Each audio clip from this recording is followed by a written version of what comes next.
Hi hello welcome to my channel travel and textiles by മൃദു.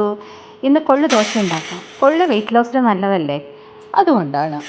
ഒരു cup idli rice അല്ലെങ്കിൽ ഏത് റൈസ് വേണമെങ്കിലും യൂസ് ചെയ്യാം. ഒരു കപ്പ് റോ റൈസ് പച്ചരി, കൊള്ള് 1.5 കപ്പ്, ഉഴുന്നപ്പരിപ്പ് 3/4 കപ്പ്, വെന്തയം 2 ടീസ്പൂൺ. ഇതെല്ലാം കൂടെ കഴുകി വൃത്തിയാക്കിയിട്ട് ഒരു 5 to 6 hours അല്ലെങ്കിൽ ഓവർ നൈറ്റ് നല്ല വെള്ളം ഒഴിച്ച് സോക്ക് ചെയ്ത് വയ്ക്കാം. ഞാൻ ഓവർനൈറ്റാണ് വെച്ചത്, നന്നായി സോക്കായിട്ടുണ്ട്.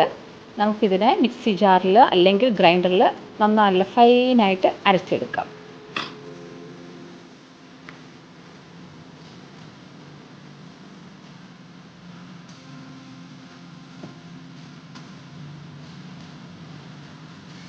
പ്ലീസ് നോട്ട്, കൊള്ളെന്ന് ഉദ്ദേശിച്ചത് മുതിരയാണ് കേട്ടോ.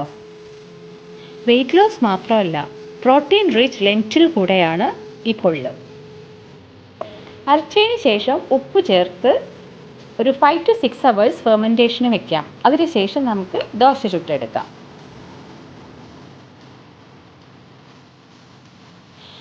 കൊള്ള് പ്രോട്ടീൻ റിച്ച് ആയതിനാൽ ഹെയർ ഗ്രോത്തിനും ബെസ്റ്റ് ആണെന്നാണ് പറയപ്പെടുന്നത്. കൊള്ളുകൊണ്ട് നമുക്ക് രസം ഉണ്ടാക്കാം, ഇഡ്ഡലിപ്പൊടി ഉണ്ടാക്കാം, സുണ്ടൽ ഉണ്ടാക്കാം, അങ്ങനെ ഒരുപാട് വെറൈറ്റീസ് ഓഫ് ഡിഷസ് നമുക്ക് ഉണ്ടാക്കാം.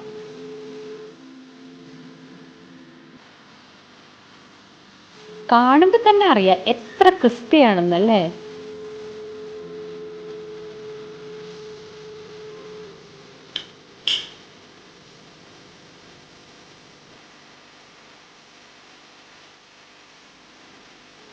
ഇത് ക്രിസ്പിയുമാണ്, ടേസ്റ്റിയുമാണ്. സാധാരണ ദോശയുടെ ടേസ്റ്റ് അല്ല കേട്ടോ, കുറച്ച് ഡിഫറെൻ്റ് ആണ്, പക്ഷേ നല്ലൊരു ടേസ്റ്റാണ്. 2 മതി കേട്ടോ, നല്ല ഫില്ലിങ്ങും കൂടെയാണ്.